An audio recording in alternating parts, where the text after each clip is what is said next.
The Apology of Socrates, the gadfly sting and the origins of political philosophy. The Court of 501.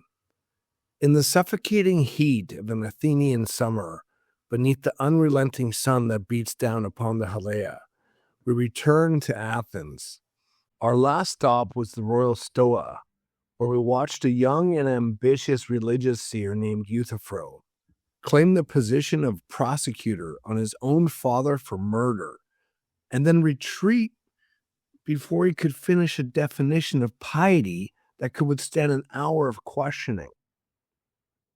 Now we have crossed the city to the great court, and before us sit 501 citizens, gathered to judge a 70-year-old man who has never held office, never commanded an army, never written a line, yet who has spent his adult life wandering barefoot through the agora, asking questions that make the powerful feel like children caught in a lie.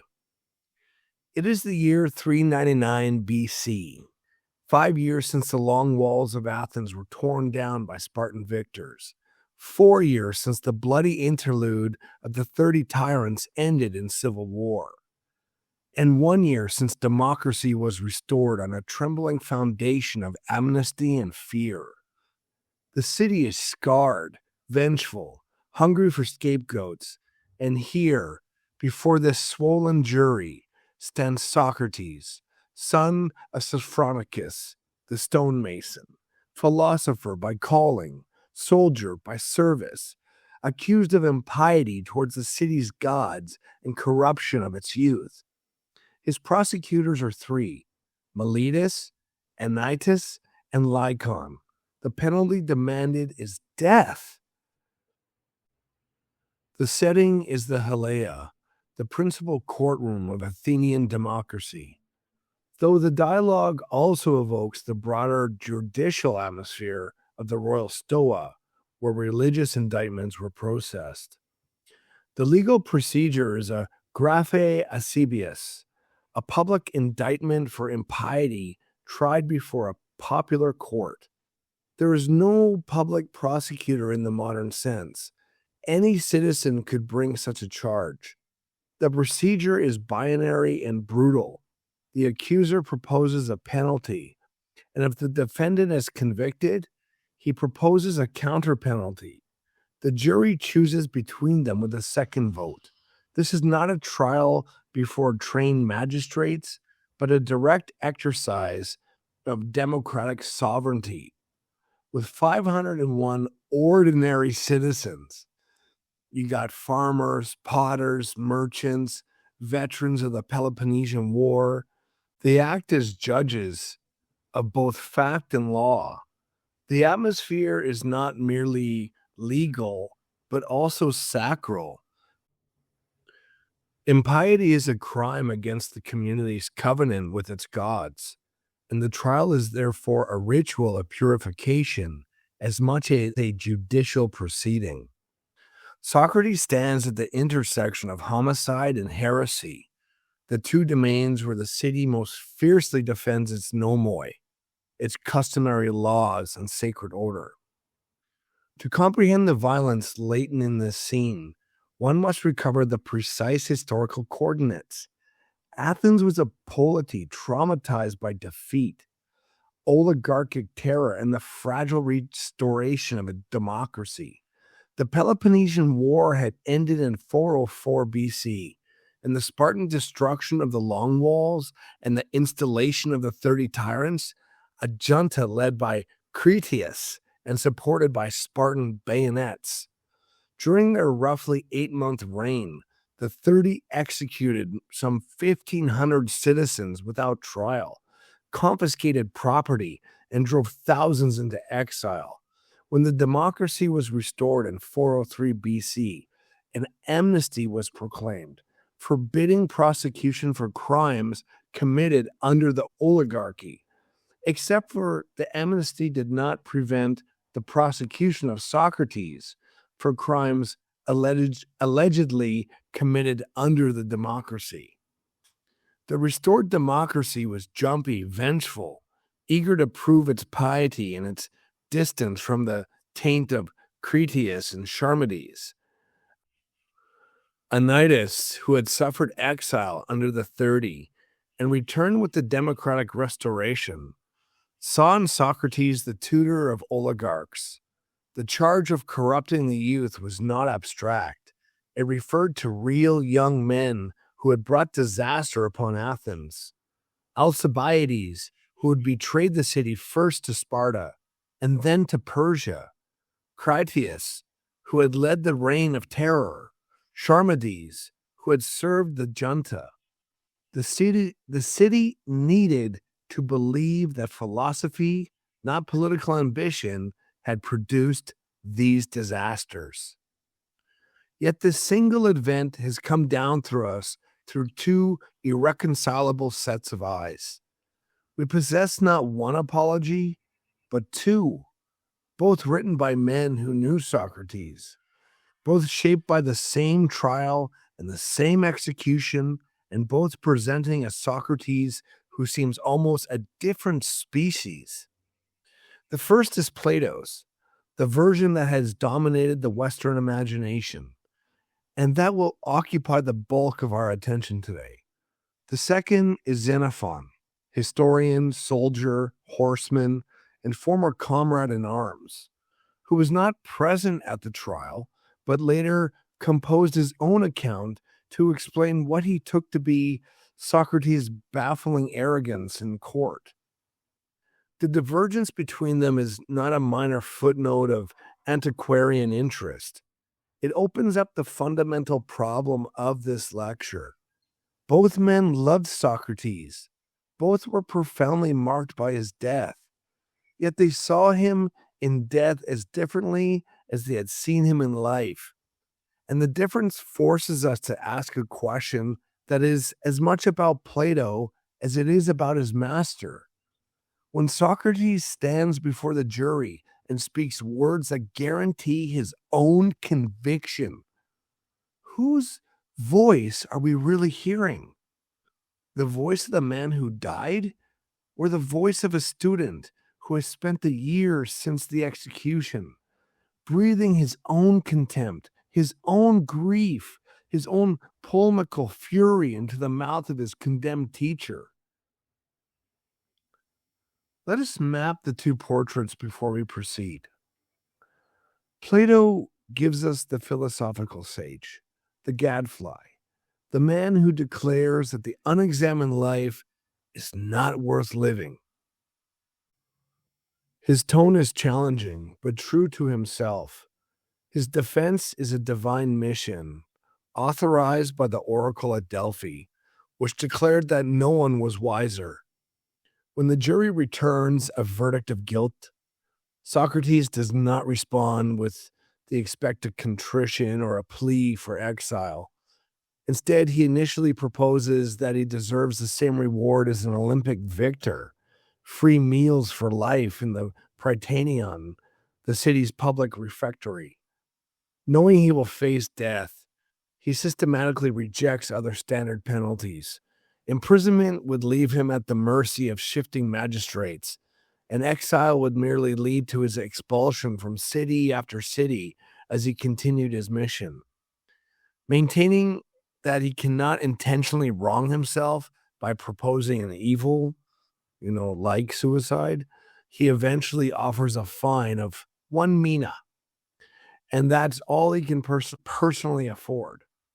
Under pressure from his companions, he increases this counter penalty to 30 mina. It's important to note, when Socrates first offers the 1 mina, this would have been seen as a profound insult to the jury. Socrates was essentially downplaying the charges. The 30 mina shift, this part is less about sarcasm and more about the intervention of his friends. Plato and his crew effectively bought his compliance to offer a serious sum. It shifted the tone from a defiant joke to a legitimate legal counterproposal, though by that point the jury was already incensed by his early arrogance. So what was 30 mina worth? To understand the value, you have to look at the daily wage of a skilled Athenian worker, like a stonemason at that time, which was roughly 1 drachma. 1 mina equals 100 drachma. This presents about 100 days of hard labor. 30 mina equals 300 drachma. This equals roughly 10 years of wages for an average laborer. While 30 mina was a substantial sum for a middle-class citizen, it was roughly half a talent. 1 talent equaled 60 mina. For very wealthy Athenians, a talent was a common unit for large fines or dowries. The jump from 100 days of wages to 3,000 days illustrates the transition from a sarcastic slap in the face to a genuine financial burden borne by his supporters. Shifting the parallax of this trial, scholars have long noted that Xenophon's account is a deliberate corrective to accounts like Plato's, intended to make sense of what otherwise seemed inexplicable. Why would a wise man provoke his own execution? Xenophon's answer is that Socrates was done with life and sought a noble exit. Plato's answer is far more unsettling. Socrates did not seek death, but he would not purchase survival at the cost of its philosophical integrity. And the city, in killing him, proved its own sickness. This brings us to the historical record of Xenophon's relationship with Socrates. What we know comes primarily from Xenophon's own writings and later biographers like Diogenes Laertius.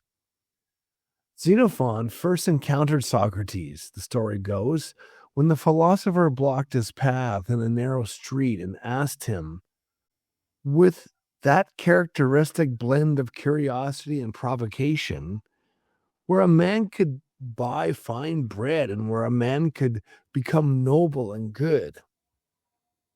The young Xenophon was stumped, and Socrates invited him to become his companion. He did, for a time. But Xenophon was a man of action. In 401 BC, against Socrates' advice, he joined the March of the 10,000, the Greek mercenary army hired by Cyrus the Younger to seize the Persian throne. And he would spend years in the field, writing histories and memoirs. He was not in Athens for the trial or the execution.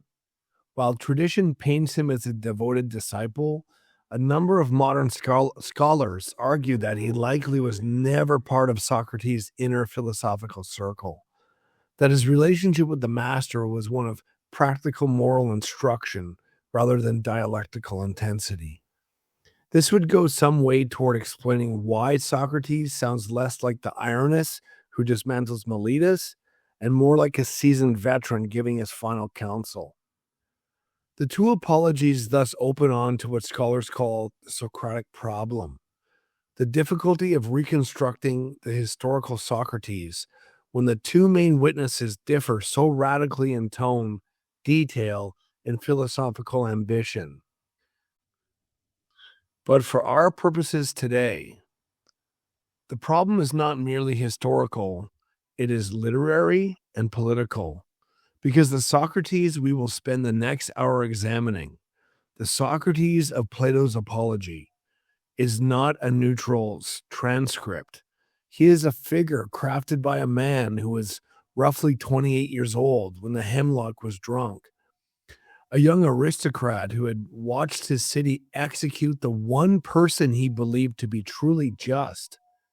And we must ask, what was Plato doing when he wrote this speech? Was he faithfully preserving the voice of his teacher, or was he breathing a slow, meticulous revenge into that voice? Building a case against his own countrymen that would outlast their entire civilization.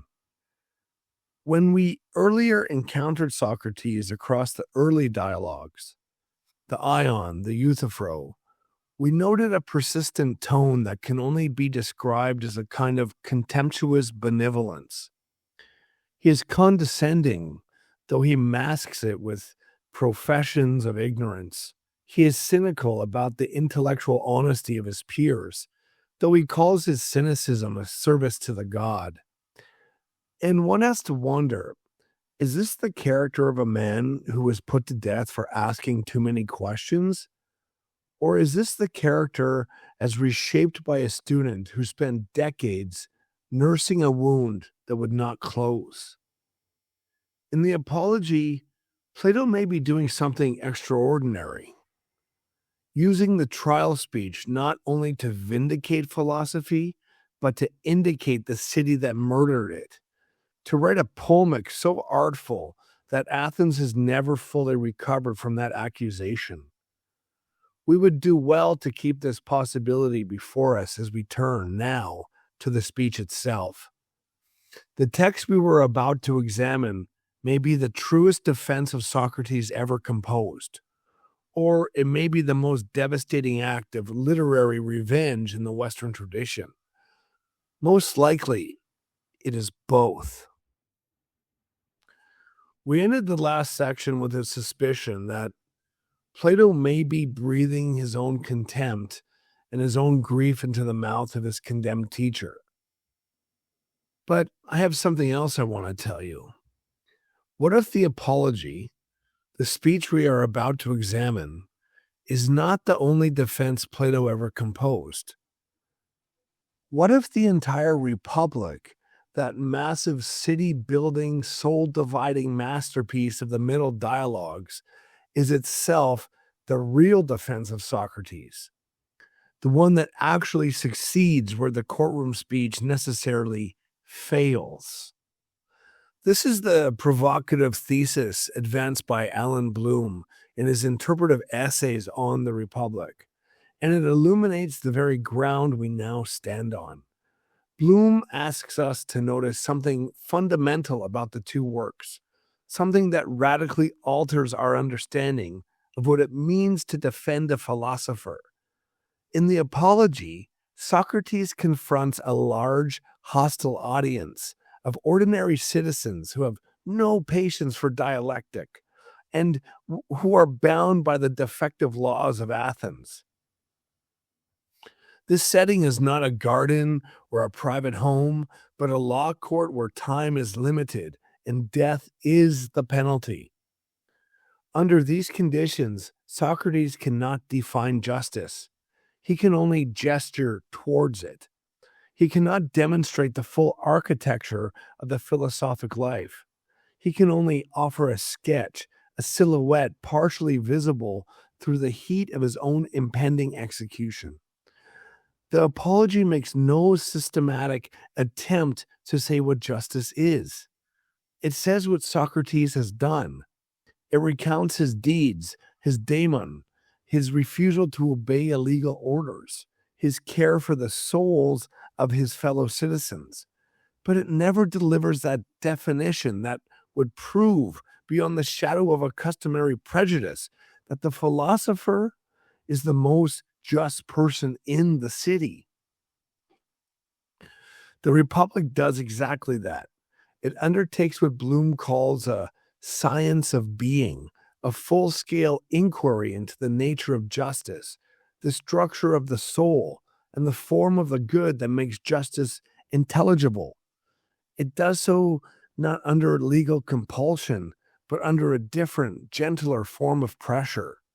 Bloom observes a striking parallel in how the two dialogues begin. In the Apology, the city forces Socrates to defend his life. The compulsion is external, coercive, backed by the threat of hemlock. In the Republic, a group of friends, among them Plato's own brothers, playfully compels Socrates to stay and give an account of himself. They want to talk. Polemarchus sends a slave to grab Socrates' cloak, and Glaucon laughs and insists the compulsion is playful, the atmosphere leisured, the interlocutors cultivated and friendly. It is under these conditions, Bloom argues, that Socrates can truly defend himself, can tame the city's representatives and earn their respect by showing them at length that the just life is the philosophic life. The Republic, therefore, is the true apology. It does not ask a demos to acquit a man they cannot understand. It builds a polis in speech where such a man would be celebrated, even crowned. There is a further, darker implication in Bloom's reading.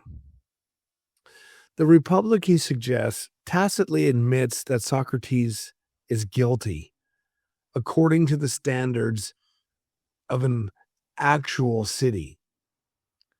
The philosopher, not orthodox in his beliefs about the gods, his ultimate loyalty belongs to Athens, but to a regime in which philosophers are kings, a city that does not exist anywhere on earth.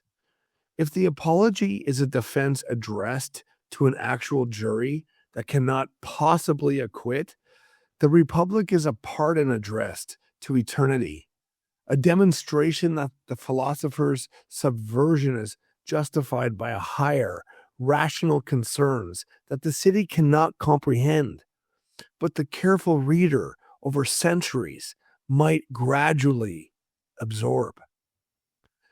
This was a way of reading that has always struck me as profoundly grounding. There are certain translators and interpreters who keep us closer to the earth than others, who refuse to let us float off into whimsical, illusory abstractions without feeling the weight of the text as a human artifact shaped by human hands and human limits. Bloom does this for Plato. Terry Pinker does it for Hegel, reminding us that the phenomenology of spirit is not a revelation from the absolute, but the working through of a specific historical consciousness. Paul Guyer has dedicated his life to Kant with an astonishing scholarly devotion, and no one can read his work without gratitude. Yet, when it comes to Kant, I find myself returning again and again to Harry Allison, who seemed to grasp not only the architecture of the critical system, but also the living pulse of the problem Kant was trying to solve. Allison understood that you cannot read Kant from a distance. You have to enter the very texture of his reasoning and stay there patiently until the landscape becomes familiar. Allison, like Alan Bloom with Plato, grounds Kant in absolute reality. These are readers who teach us that before we can speculate, we must attend to what is actually before us. And what is actually before us when we open the Apology is not a document Plato wrote with his own hand. Let us be precise about something that is often passed over in silence. We do not possess a single autographed manuscript of Plato. No papyrus that ever felt the pressure of his stylus. Everything he wrote in the 4th century BC was committed to papyrus, and papyrus in the humidity of the Mediterranean decays. The original documents are gone, lost to time and weather in the slow dissolution that consumes all organic things. The oldest physical evidence we possess of Plato's writing comes to us from Egypt, from the dry sands that preserve what the Greek climate destroyed. The Petrae papyri, dated to the 3rd century BC, roughly 100 years after Plato's death, contain tiny fragments of the Phaedo, the dialogue that narrates Socrates' final hours. They are scraps torn and incomplete, but they are the closest thing we get to the living voice. Later, from the 2nd and 3rd centuries of the Common Era, we have the Oxyrhynchus papyri, which include fragments of the Republic and other dialogues. These are precious, not because they are numerous, but because they are witnesses from a time when the text was still being copied in a world closer in spirit, if not in years, to the world of the Academy. But the texts we actually read, the texts that sit on our shelves and form the basis of every quotation and every argument, come to us from a far more distant and more deliberate act of preservation. The medieval manuscripts, the oldest complete manuscript of Plato's dialogues, was copied in the year 1895 of our era by a scribe named John the Calligrapher, working for Arethes of Caesarea. That is more than 12 centuries after Socrates drank the hemlock. The manuscript contains about half the dialogues, and it now rests in the Bodleian Library at Oxford. Its companion, 1807, dating to the mid-19th century, contains the other half, including the Republic. These are rewrites. They are rewrites of rewrites of rewrites, the products of a chain of copying that stretches back through the Byzantine scriptoria, through the late antique book trade, through the editorial decisions made in the Hellenistic libraries, all the way to the lost originals whose exact words we can never fully verify. I do not rehearse this textual history to induce skepticism of a paralyzing kind. We have excellent reason to believe that what we read is substantially what Plato wrote.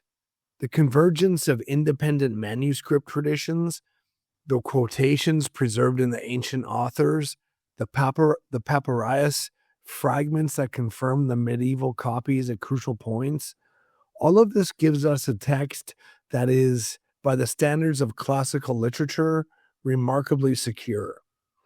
But I emphasize this because it sharpens the question we have been circling. When we hear Socrates speak in the Apologies, we are not hearing a tape recording. We are not even hearing a faithful transcription by a disinterested court reporter. We are hearing a literary composition crafted by a student who was present at the trial. Yes, but also who has had years to polish, shape, and infuse that speech with the very passions of his own grief and his own philosophy. And this composition was then copied and recopied through the centuries of human hands, each generation of scribes making small choices, small errors, small amendments. The Socrates we encounter is a figure constructed at the intersection of philosophy, memory, and the material history of textuality.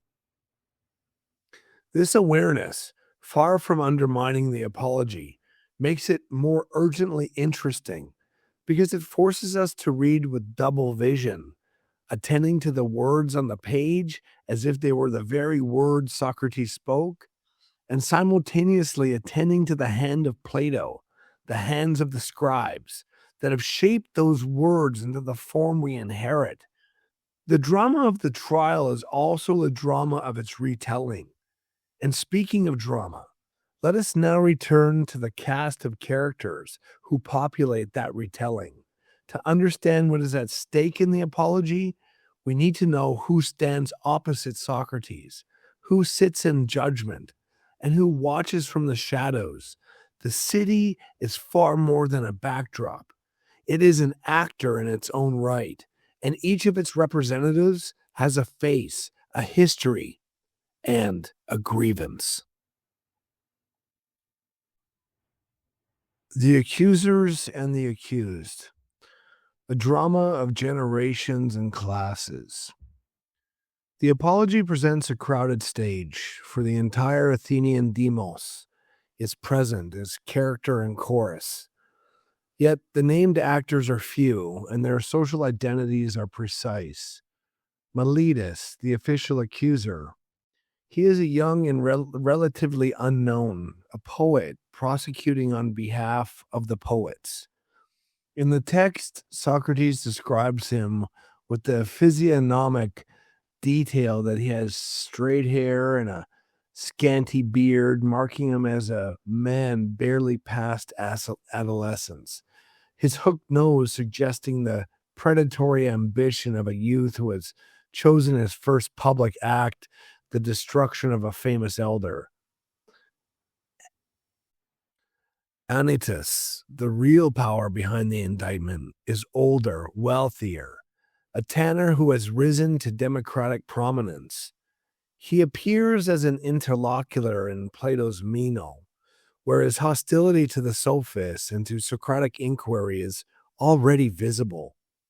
He nurses a particular hatred for Socrates because of the philosopher's association with Critias and Alcibiades, men who brought disaster upon Athens.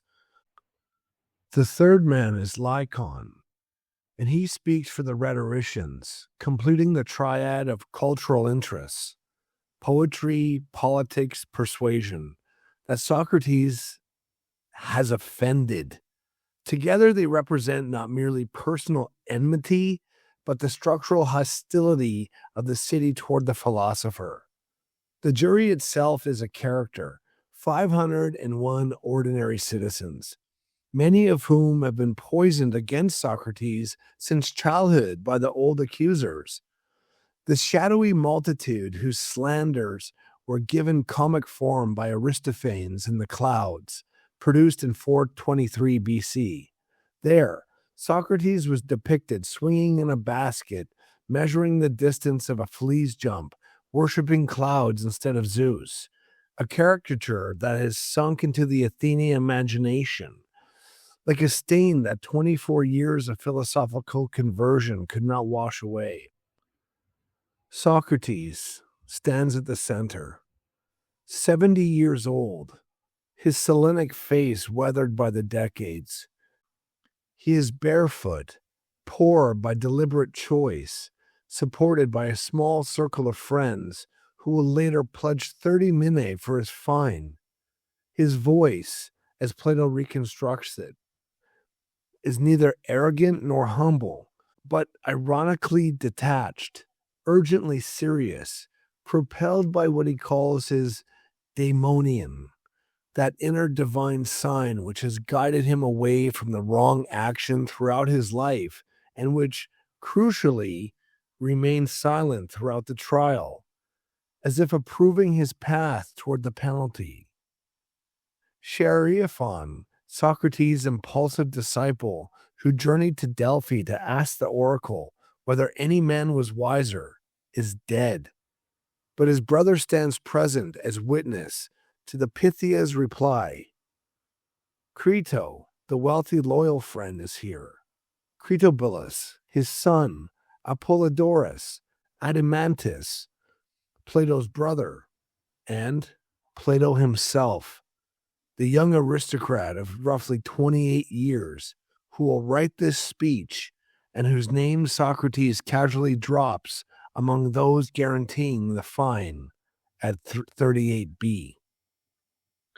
A fleeting inscription of filial devotion that binds the author eternally to his master's fate, and the only occasion in the entire corpus where Plato names himself.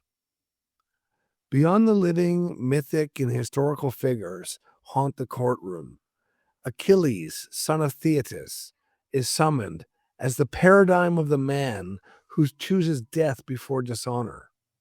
His Iliadic rage transmuted into philosophical courage.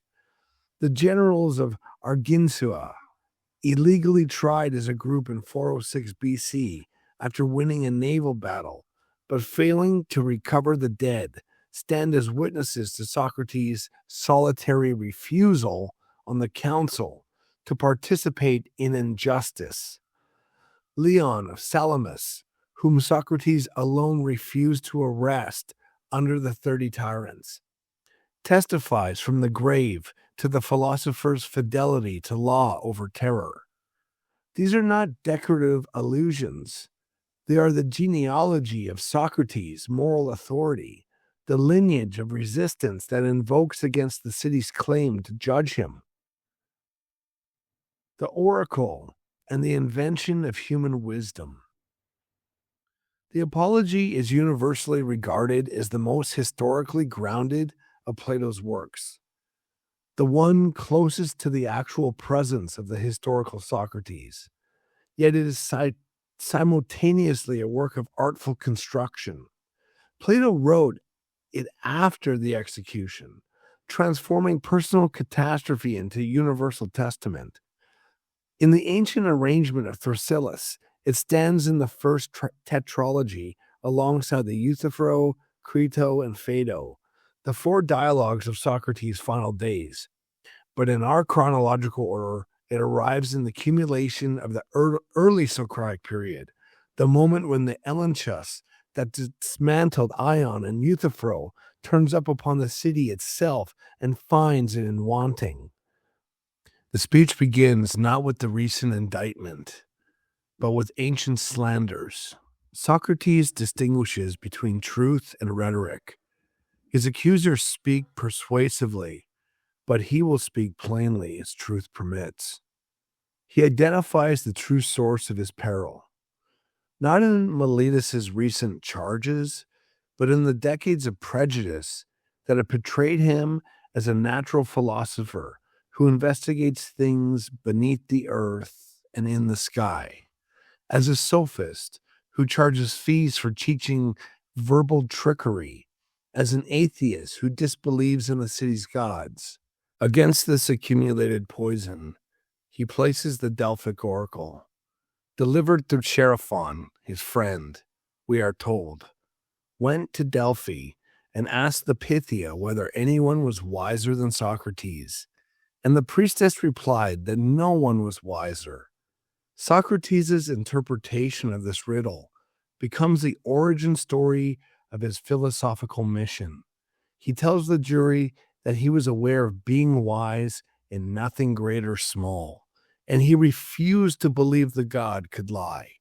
Therefore, he set out to test the oracle by examining those who claimed to be wise, politicians who thought they knew the good but did not, poets who composed by nature and inspiration without understanding their own verses, and craftsmen who possessed narrow technical skill yet believed themselves wise in all things. Each examination confirmed the oracle's irony. The politicians were revealed as ignorant of the very justice they administered. The poets, when asked to explain their finest lines, could not do so, proving that they did not compose by wisdom, but by a kind of divine possession akin to the mania of the Ion. The craftsmen knew their own crafts, but presumed this knowledge extended to the greatest matters. Socrates concluded that he was wiser than all of them in one minor aspect. Whereas they thought they knew what they did not know, he at least knew that he was ignorant. The god, he realized, was using him as an example to demonstrate that human wisdom is worth little or nothing, and that the wisest among mortals is the one who recognizes his own worthlessness with regard to wisdom. This narrative becomes the birth of what we might call philosophical anthropology, where the Ion exposed the rhapsode's lack of techne, and the Euthyphro exposed the seer's inability to divine piety. The Apology exposes the entire city's presumption of knowledge. Gregory Vlastos, in his foundational studies of the Socratic illnesses, showed that this oracle episode exemplifies the method at its most rigorous, not testing definitions against empirical instances, but against logical consistency and the interlocutor's own commitments.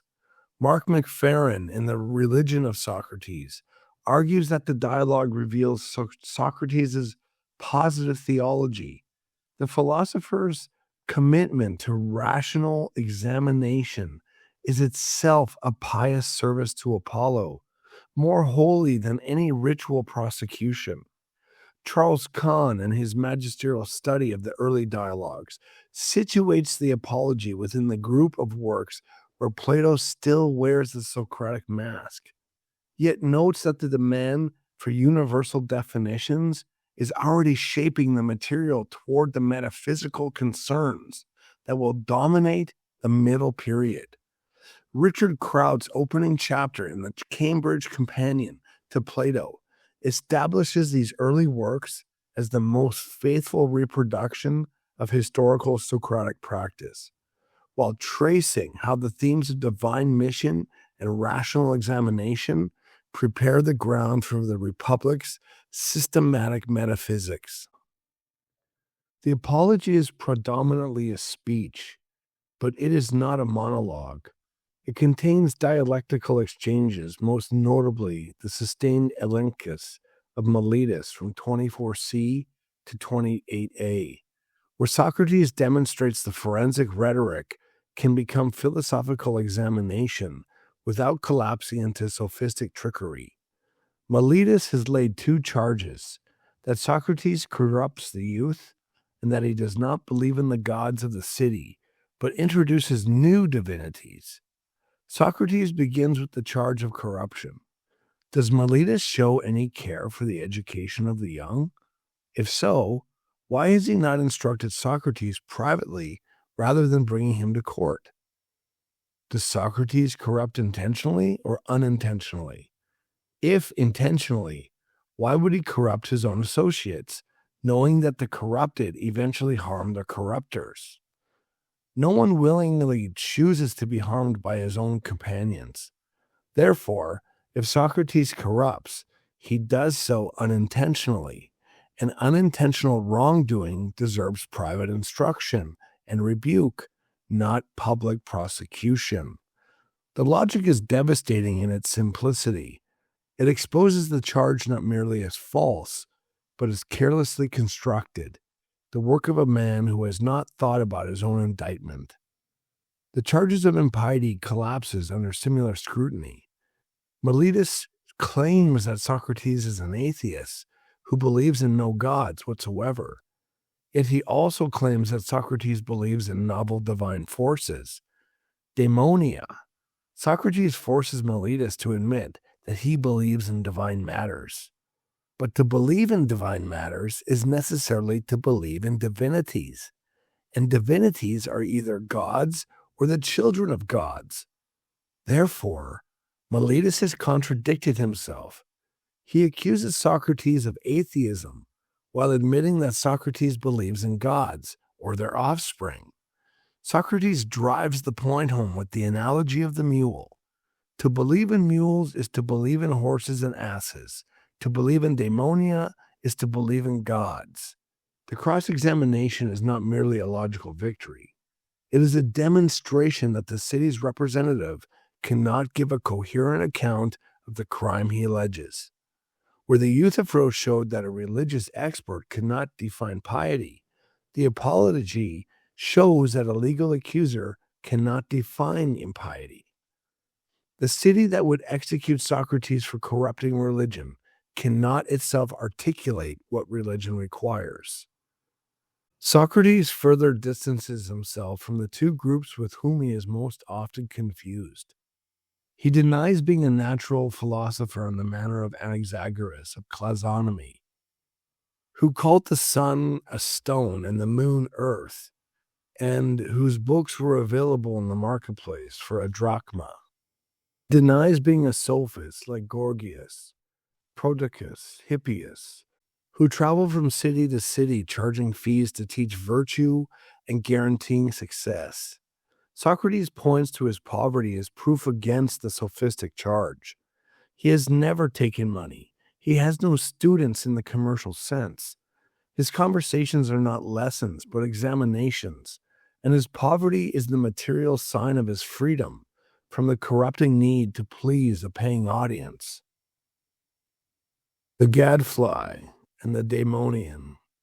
Toward a political theology, having dismantled the accuser, Socrates turns to the positive defense of his life. And here the Apology becomes something more than a courtroom speech. It becomes the founding document of political theology in the West, the first sustained reflection on the relation between divine command, individual conscience, and civic obedience. Socrates declares that his philosophical activity is not a private hobby, but a post ordained by the god of Delphi. He is the gadfly attached to the city by divine dispensation. Athens is a great thoroughbred horse, noble but sluggish from its size, in need of constant arousal. The metaphor is not merely charming, it carries a lethal subtext. The gadfly exists to be swatted. Its function is inseparable from its doom. Socrates knows this. The city does not yet know that in killing him, it kills its own wakefulness. The philosophical mission is further authorized by the daimonion, the divine sign that has been with Socrates since childhood, a voice that always turns him away from wrong action, but never commands him toward any specific good. It is, as he describes it, a kind of inner oracle, private and negative, the secularization of divine guidance. Throughout the trial, this sign has remained silent. Its silence is Socrates' greatest comfort, since it has never failed to oppose him when he was about to act wrongly. Its acquiescence to the present course convinces him that death is not an evil. The daimonion thus creates a crisis of legitimacy. If Socrates' authority derives from a private divine sign that overrides the city's laws, then the city is not the highest court. If the oracle's riddle authorizes Socratic examination, then Apollo himself sponsors the philosophical subversion of Athenian nomoi. This is not natural law theory in later Stoic or Thomistic sense. It is something more radical. The claim that the individual's duty to an examined life overrides civic obedience, grounded not in universal reason accessible to all, but in a divine command that is simultaneously public, the oracle, and private, the daimonion. But to state the principle is not yet to understand its weight. What matters is that the daimonion does not merely guide Socrates away from particular wrong acts. It establishes an alternative jurisdiction. The city claims the power to define piety through its courts, its ancestral customs, its collective nomoi. The daimonion claims a direct private channel to the divine that is not subject to cross-examination. This is why Meletus' charge of introducing new divinities is, in a sense, perfectly accurate, not because Socrates worships strange gods, but because he recognizes a source of moral authority that the city cannot regulate.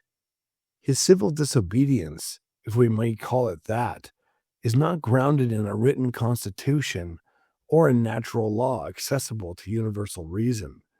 It is grounded in a daimonion that speaks to him alone.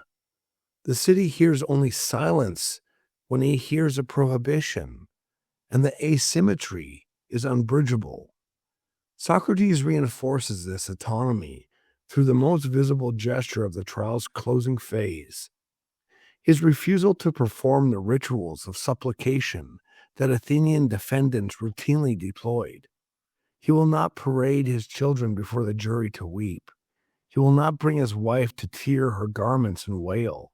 Such behavior, he explains, would be shameful for a man of his age and reputation, and it would teach the jurors to break the oath they swore to judge according to law rather than sentiment. The philosopher owes the city truth, not theater. One can almost feel the jury stiffen at this. To refuse pity is to refuse the terms on which the demos is accustomed to exercising mercy. It is a second conviction delivered by the defendant upon the court itself. This refusal is the supreme act of philosophical dignity.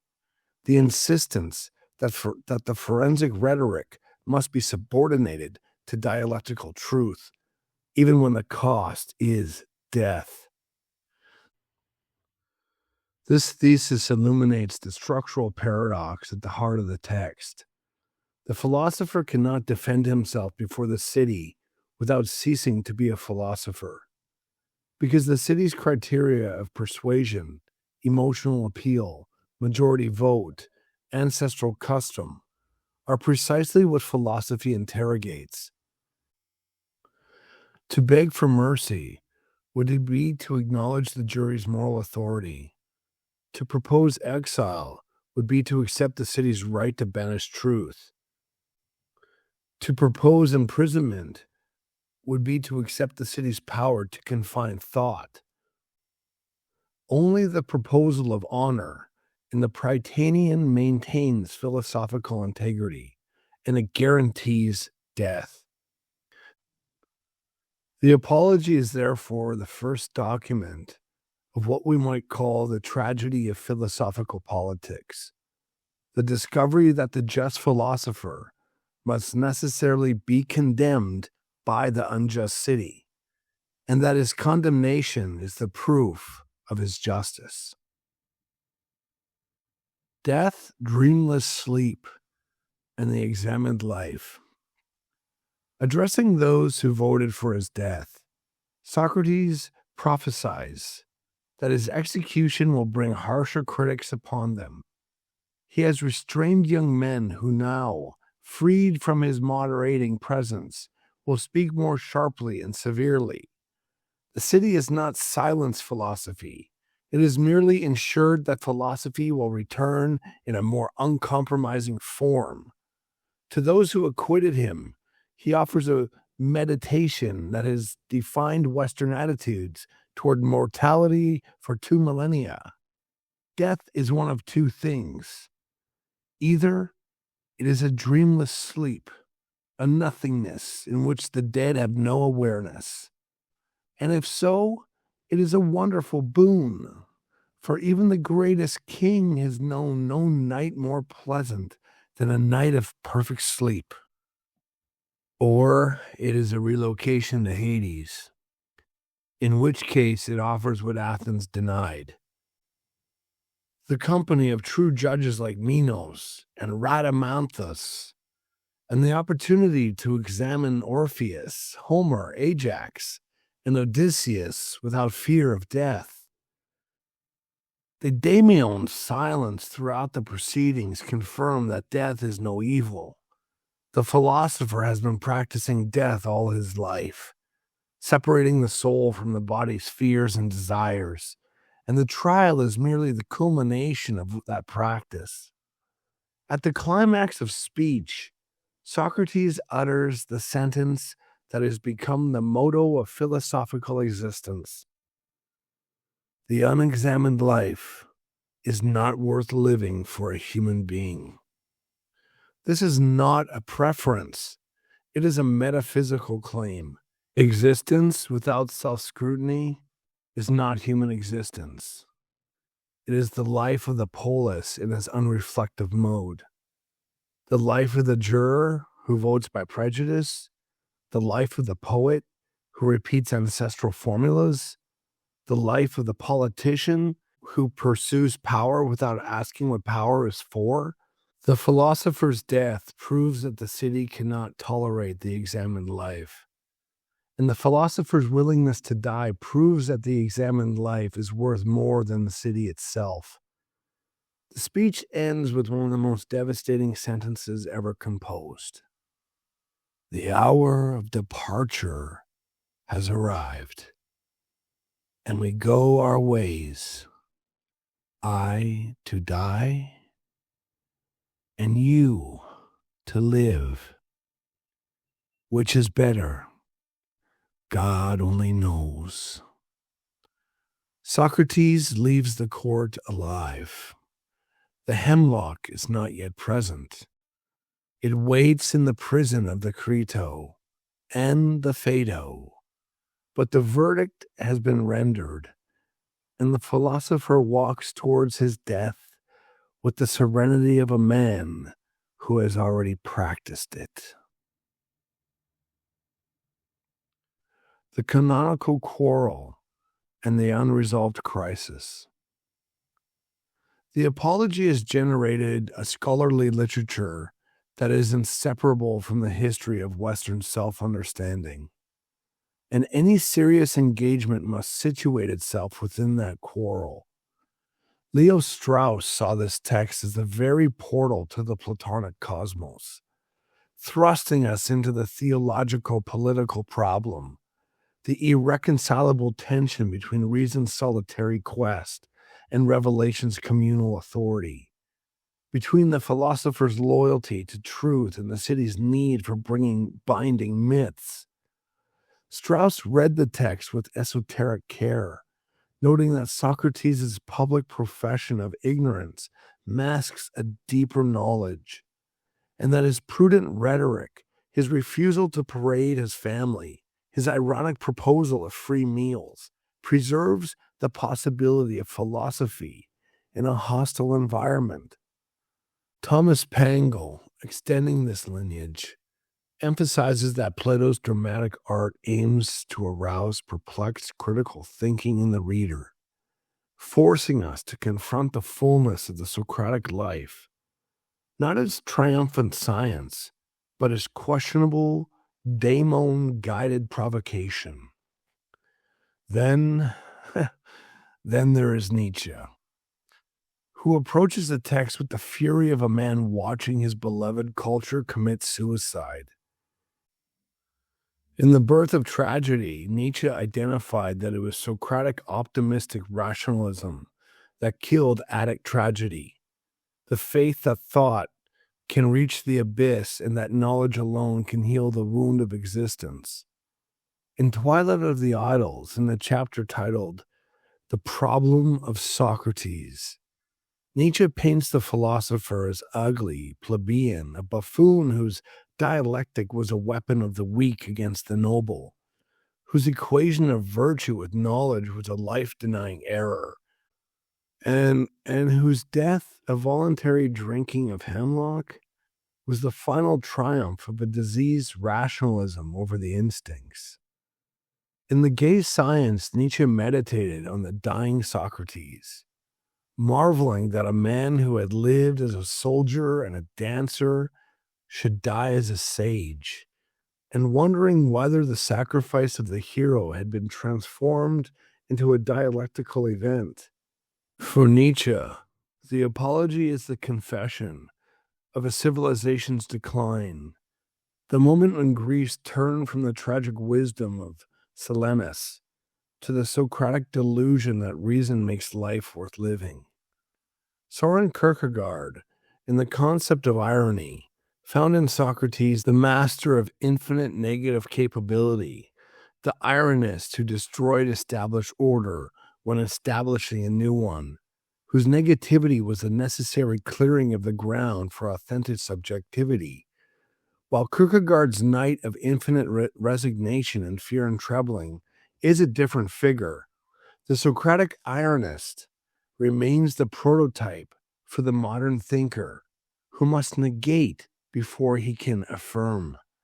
Martin Heidegger retrieved the apology as the forgotten question of being, the trial's riddle prefiguring the call of conscience and being in time, where the individual is summoned from the anonymity of the they-self to the authenticity of resolute being toward death. These readings do not cancel each other. They constitute the permanent quarrel that the apology inaugurates.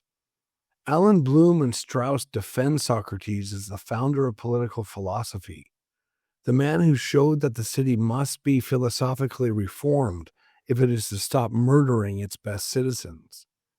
Nietzsche attacks him as the founder of theoretical optimism, the man who set Western culture on the path to nihilism by substituting dialectic for instinct.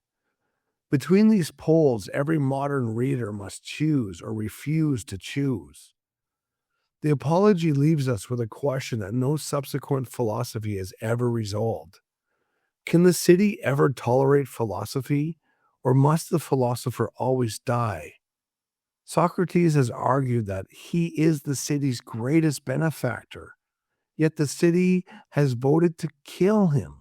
He has claimed that the unexamined life is not worth living, yet the jury prefers the unexamined life to the examined one. He has proposed that death may be a boon, Yet the jurors fear death more than injustice. Plato's later dialogues will attempt answers that the Apology only implies. The Credo will show Socrates refusing to escape prison, arguing that he owes obedience to the laws that raised him, even when those laws condemn him unjustly. The Phaedo will show him dying serenely, proving that the philosopher practiced death throughout life. The Republic will show that only a city ruled by philosophers can avoid murdering its best citizens. But the Apology does not resolve these tensions. It presents them in their starkest form, forcing us to choose between two incompatible understandings of justice and two incompatible understandings of death.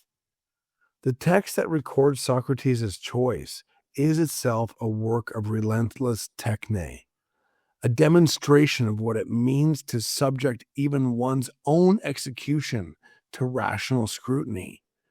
It does not refute the city. It cannot, since the city operates by force and number rather than argument.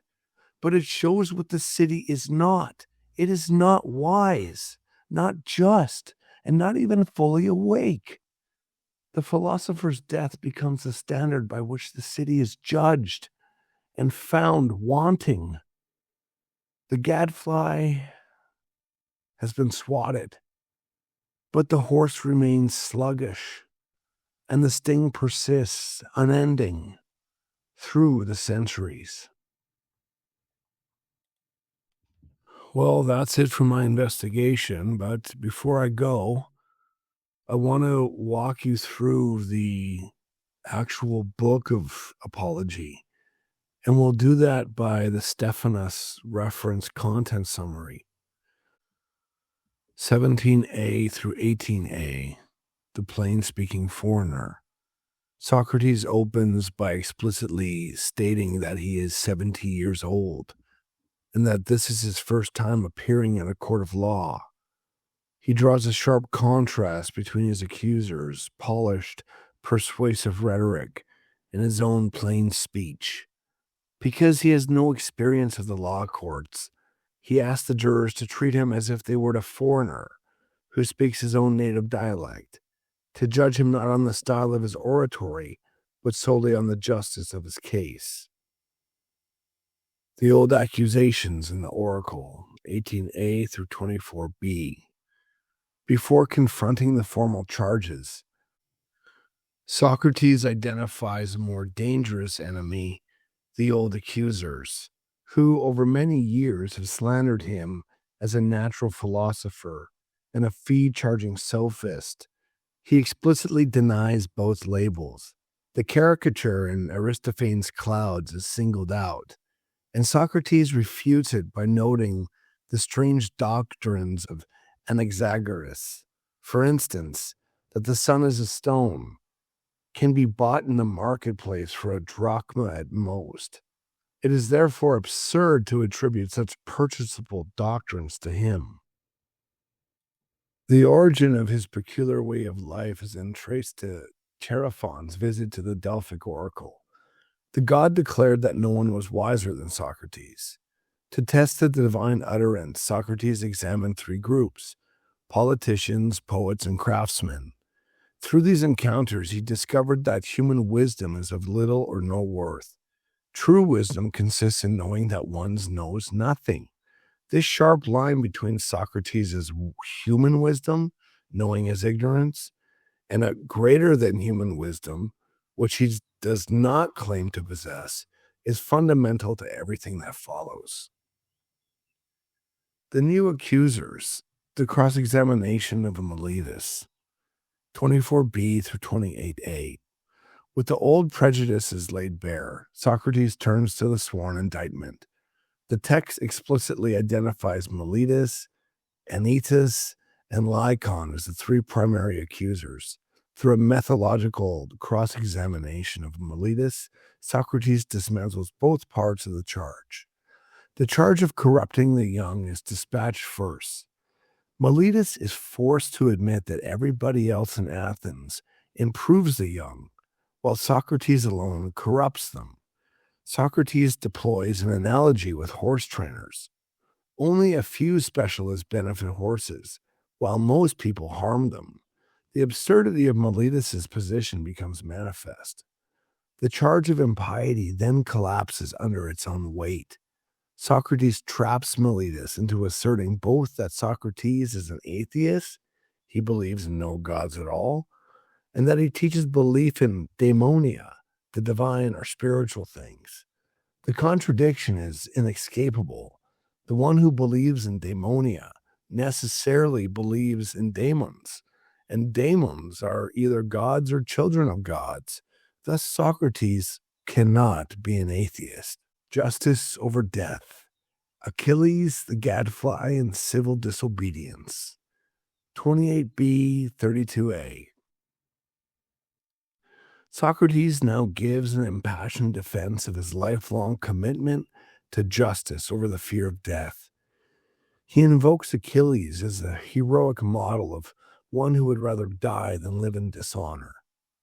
To substantiate his own courage, he recounts his military service at Potidaea, Amphipolis, and Delium, and then cites two dramatic instances of civil disobedience: his refusal under the democracy to try the 10 generals as a group, and his refusal under the 30 Tyrants to arrest Leon of Salamis.